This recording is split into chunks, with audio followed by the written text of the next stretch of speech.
네, 한 주의 출발 함께하는 잠금 해제 시간입니다.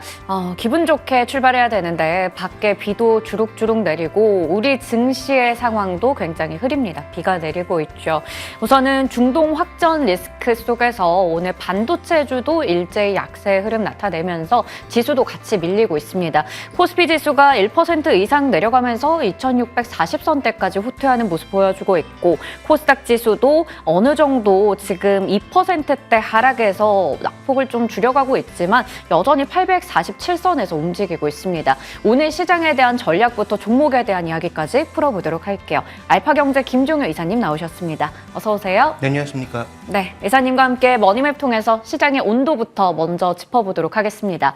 앞서 말씀드린 것처럼 IT 투톱 비롯해서 반도체주들이 줄줄이 약세 흐름 보입니다. 뉴욕 증시에서도 마찬가지였고요. 오늘 2차 전지 쪽도 같이 밀리고 있고 지금 보시는 것처럼 시가총액 상위주들 대부분 다 파란불이 짙게 깔려 있습니다. 제약바이오 쪽에서 HLB 좀 반등 나오는 것 같고요. LG화학 1% 이상 올라가고 지금 국제유가가 계속해서 올라가는 상황, 앞으로 더 많이 치솟을 수 있다라는 전망 나오면서 SOL 비롯한 종목들 움직임도 포착되고 있습니다. 이외에도 전선 관련주나 미용기기 관련주 등등이 조금씩 올라가는 모습 보여주는데요. 그러면 개장 특징주 통해서 이야기 더 나눠보도록 하겠습니다. 자, 먼저 지금 시장에서는 아무래도 원자재 가격 이쪽도 주목할 필요가 있을 것 같은데 구리 가격의 상승은 지속이 되고 있습니다. 이 비철금속 섹터 안에서도 구리 관련주 큰 쪽부터 작은 테마주까지 같이 올라가요. 이구산업이나 여러 가지 종목들 있는데 이쪽 시세는 계속 이어질 수 있을까요? 네, 단기적인 테마의 흐름은 당연히 구리 가격의 변동성에 그대로 연동이 되겠지만 이 종목들 안에는 상당히 다양한 성격의 종목군들이 섞여 있죠. 단순하게 구리 가격에 연동하는 종목만 있는 것이 아니라 풍산처럼 방산의 실적을 근거로 해서 동파이프의 실적이 좋아질 개연성 혹은 구리 가격 상승에 따른 마진 개선 가능성을 보고 움직이는 종목도 있고요. LS처럼 지금 현재 구간에서 관련된 자회사의 실적, 장기적으로는 IPO 가능성, 이런 것들 때문에 움직이는 종목도 있고요. 언급해 주셨던 것처럼 구리 가격에 따라서 단기적으로 등락이 거듭되는 그런 작은 종목군들도 있죠. 그래서 이 안에서는 펀더멘탈로 움직이는 종목과 펀더멘탈보다는 좀 더 구리 가격 하나만 보고 움직이는 그런 테마주를 좀 구분해 보실 필요가 있을 것 같고요. 결론적으로 펀더멘탈과 같이 움직이는 종목에 대해서는 구리 가격이 심각한 조정 양상으로 가지 않는 이상 여전히 좀 관심이 필요하다고 볼 수가 있겠고 그 관련주로서는 풍산과 LS를 지속적으로 말씀드리고 있고요. 그 외 종목군들을 조금 확대한다면 전선주들까지 볼 수 있을 것 같은데 다만 중요한 것은 1분기 실적은 예상보다 덜 나오거나 예상 정도 수준의 가능성이 높아서 지금 없으신 분들은 신규 매수 관점에서 본다면 오히려 실적 발표 구간에서의 변동성이 있다면 그때 저가 매수를 하시는 것이 좀 더 유리하지 않을까 이렇게 보고 있습니다. 네, 지금 상황에서는 우리가 좀 이 상승의 연속성도 체크해 볼 수 있겠지만 섹터 안에서도 종목별로 좀 다른 분위기 있어서요. 이것 좀 잘 체크할 필요 있어 보입니다. 선별적인 선택도 좀 필요해 보이고요. 자, 다음으로 넘어가 보겠습니다. 앞서 미용기기 쪽도 괜찮다고 말씀드렸는데요. 의료기기 이쪽도 마찬가지고요. 이게 대표적인 수출 관련된 쪽입니다. 지난 금요일에는 사실 실적 개선과 수출에 대한 기대감에 화장품 쪽도 같이 강하기도 했었고요. 일단 오늘 장에서 저희가 종목으로 하나 딱 꼽아보자면 다른 쪽도 괜찮았지만 제이시스 메디칼 괜찮더라고요. 외형에 대한 확장 기대감도 있고 연기금 쪽의 매수에 대한 부분까지 체크해 볼 수 있는데 계속 좀 긍정적인 시각에서 봐도 될까요? 네, 일단 지금 이들 종목, 언급해 주셨던 화장품, 그다음에 대표적으로 반도체 이런 종목군들의 특징이 뭐냐를 살펴보시면 방산까지 엮어서 보시면 전체적으로 수출의 물량과 금액이 모두 증가하고 있는, 그러니까 Q하고 P가 모두 올라가고 있는 종목들이라는 거죠. 그러니까 1분기 실적에서 우리가 최소한 시장의 컨센서스를 맞출 수 있는 종목들이라는 관점에서 접근이 되고 있는 것이고요. 그래서 많이 올랐던 반도체는 종목별로 약간씩 순환매도 나타나고 엇갈림이 나타나고 있지만 상대적으로 이런 미용기기는 지난 연말 이후로 꽤 조정이 많이 나타난 양상이었거든요. 근데 1분기 실적에서 그렇다면 우리가 눈높이를 주가가 빠지면서 조금 낮춰놨는데 안 좋아질 거냐? 그렇지 않고 오히려 더 좋아지지 않겠느냐? 그리고 단순하게 환율 효과에 따른 매출액이 늘어나는 것이 아니고 물량 기준으로도 증가가 나타나고 있거나 아니면 여전히 높은 마진율을 유지하고 있다면 뭐 이런 종목군들을 펀더멘탈 관점에서 봤을 때 별로 두려워할 이유가 없는 것이죠. 따라서 제이시스 메디칼뿐만 아니라 뭐 지금 뭐 클래시스가 됐든 이런 미용기기 관련주들 또 화장품 중에서 종목군들의 핵심 포인트는 수출이 견조하게 유지가 되고 있는지에 대한 확인, 그 다음에 두 번째는 마진율에 대한 확인이 잘 이루어진다면 뭐 조정시마다 충분히 매수가 가능한 그런 종목이 아닌가라고 판단되고 있습니다. 그래서 올해도 수출이 꺾이지 않고 올라갈 만한 종목군들이 그렇게 많지 않다. 그런데 미용기기와 일부 미국을 대상으로 하는 화장품 종목군들과 그다음에 국내 반도체가 그 해당 업종이라고 봐야 될 것 같고요. 그래서 이런 종목군들은 너무 주가가 이제 올라서 부담스러운 자리라면 조금 그렇겠지만 현재 주가의 반등은 실적을 염두에 둔 뭐 펀더멘탈 플레이라고 보고 있기 때문에 저는 뭐 조정 시에 매수가 좀 가능하지 않나 이렇게 판단하고 있습니다. 네. 달러원 환율이 1,384원 정도 기록합니다. 계속해서 부담되는 상황인데 일단 이런 수출주 같은 경우에는 환율 효과도 체크해 볼 수가 있겠고요. 수출만 늘어나는 게 아니라 물량 같이 늘어나니까 앞으로 마진율 개선도 좀 보면서 대응하자. 조정식 매수 가능하다 말씀해 주셨습니다. 자, 그러면 오늘의 잠금 해제 종목도 하나씩 풀어볼게요. 첫 번째는 반도체 쪽에서 하나마이크론입니다. 영광 되찾을 수 있을지 먼저 체크해 보도록 할게요. 하나마이크론 실적에 대해서 전망이 좀 좋은 것 같은데 어떻게 나오고 있나요? 네, 이제 과거 하나마이크론이라고 하면 한미반도체와 뭐 쌍벽을 이루면서 네. 뭐 뒤이어서 뭐 HPSB, 이오테크닉스 뭐 여러 종목군도 있었습니다만 초반에 이 패키징 관련돼서 여러 가지 얘기가 나올 때 한미반도체와 더불어서 굉장히 주목을 받았던 종목이었죠.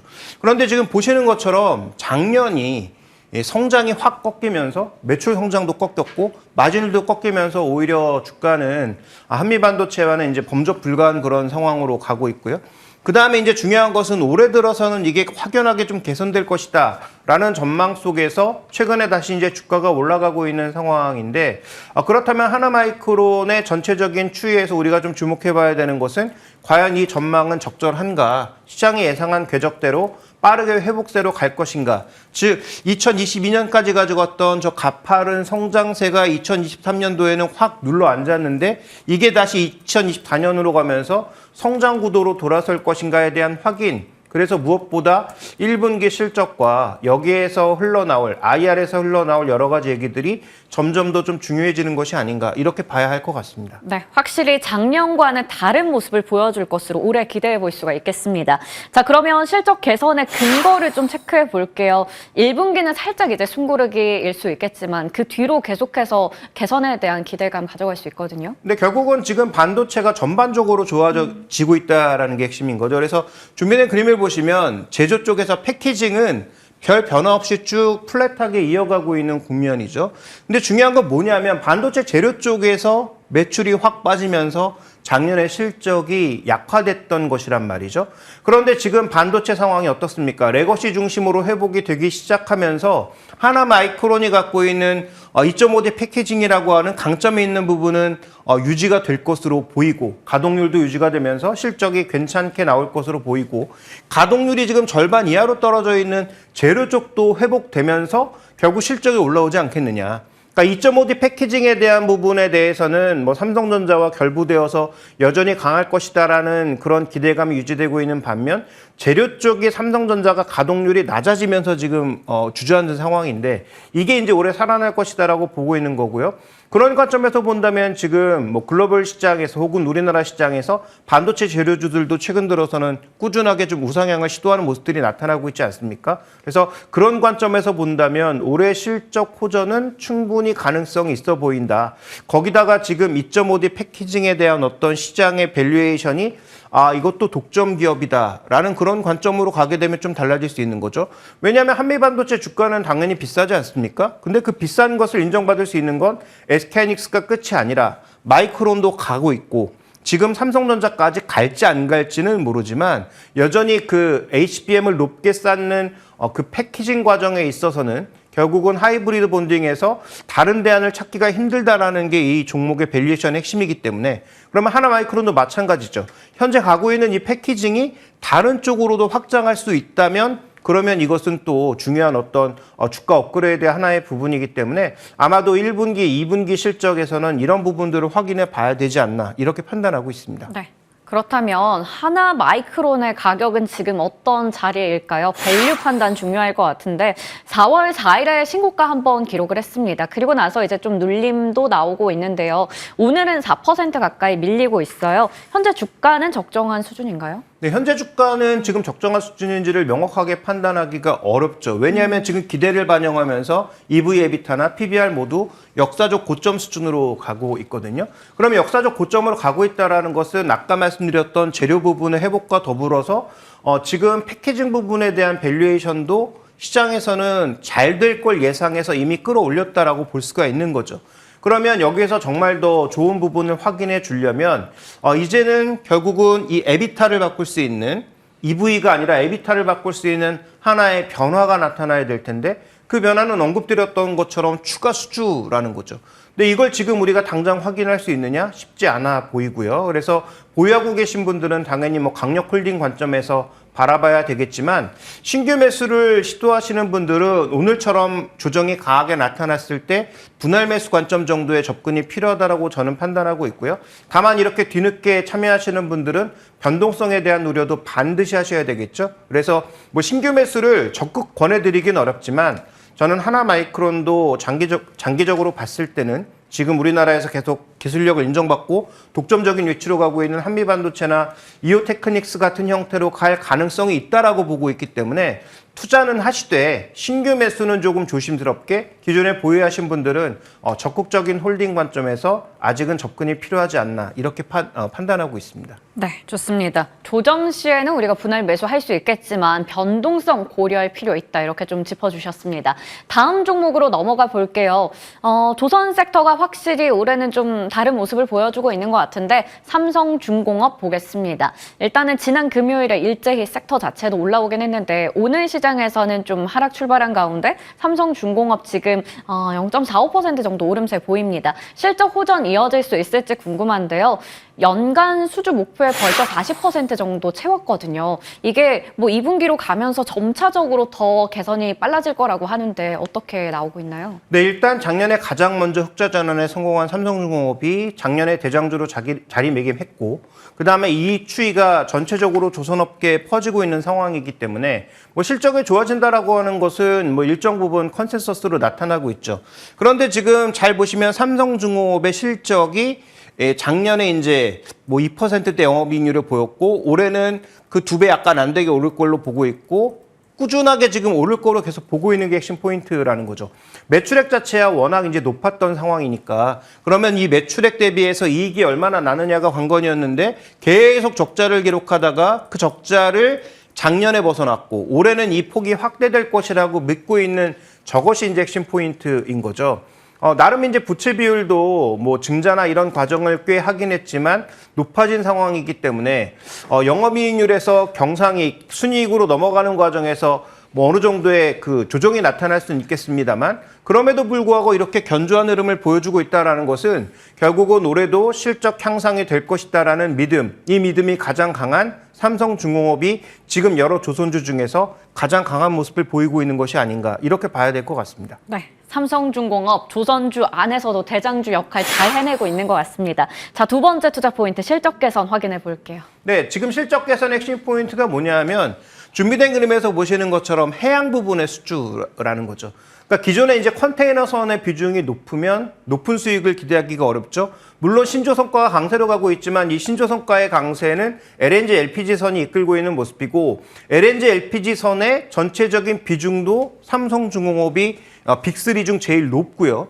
그 다음에 지금 FPSO 같은 부유 설비까지 가는 모습을 보여줌으로써 즉 해양 설비 쪽에 상대적으로 마진이 괜찮은데 이쪽에 수주 잔고가 작년부터 쌓이기 시작했거든요. 그 다음에 이게 지금 올해도 일정 부분 발생할 걸로 예상되고 있고 내년에도 추가적으로 발생할 것으로 예상되고 있고 지금 중요한 것은 글로벌 EMP 기업들 중에서 소위 엔지니어링 기업들의 신고가가 나타나고 있습니다. 그러면 이것은 여전히 가스, 천연가스 쪽의 추가적인 개발에 적극적으로 뛰어들고 있다는 얘기거든요. 그럼 그와 관련된 설비를 삼성중공업이 국내 3사 중에서는 가장 비중 높게 가져갈 수 있다는 관점에서 아까 봤던 그런 실적 전망과 일치하는 부분이 바로 수익성 높은 해양 부분이 추가됨으로써 나타나는 상황이다. 그런데 이런 해양 설비도 과거처럼 삼성중공업이 만들지 못하는 부분으로 가는 것이 아니라 충분히 경쟁력 있게 만들 수 있는 부분으로 진입하고 있는 것이어서 아까 봤던 마진율 개선은 충분히 나타날 수 있을 것이다. 이렇게 봐야 될 것 같습니다. 네.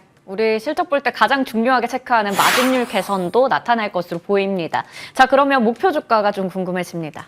네, 현재 증권사에서는 대부분 11,000원, 12,000원 정도를 제시하고 있는데요. 저는 뭐 그 가격을 가기 위해서는 시간이 조금 더 필요하지 않을까라고 보고 있는데, 자, 지금 PB 차트에서 보시면 역대 최고가 수준으로 가고 있습니다. 물론 포워딩을 하면 낮아지겠지만 현재 구간에서 이렇게 가고 있는 이유가 뭡니까? 부킹이 떨어진 게 아니고 주식 수가 많아진 거죠. 왜냐하면 계속 뭐 유상증자를 할 수밖에 없었던 상황이다 보니까 적자 구간에서 유상증자를 하면서 전체적인 재무 구조도 안 좋아졌고 그다음에 유상증자를 통한 주식 수가 많아지니까 PBR이 떨어질 수밖에 없었던 상황인 거죠. 그러면 이 회사는 앞으로는 이익을 극대화시키는 것이 전체적인 밸류에이션을 높이는데 핵심 포인트라고 보고 있고 그게 이제 내년치를 올해로 반영해서 포워딩을 하면은 충분히 증권사에서 제시하고 있는 뭐 12,000원 주가까지 바라볼 수가 있는데 올해 여러 가지 변수가 있다라는 점과 그다음에 유가의 변동성이 또 크게 나타날 수 있다라는 점을 고려해 봤을 때 저는 좀 약간의 할인이 필요하지 않느냐. 그러면 올해 예상 실적 대비해서는 한 25배 정도, PER 25배, 내년 실적 기준에서 포워딩해서 봤을 때는 한 10배 내외 정도로 들어가는 10,000원 정도가 일단 1차적인 목표가라고 볼 수가 있겠고요.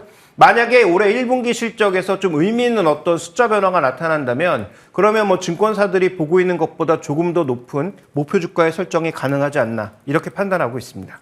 네, 좋습니다. 일단은 어느 정도 할인은 좀 들어갔어요. 10,000원 정도 1차적인 목표가로 보고 우리 향후의 실적까지 좀 더 지켜보도록 하겠습니다. 자, 오늘 잠금 해제 종목들 확인해봤고요. 지금까지 알파경제 김종효 이사님과 함께했습니다. 고맙습니다.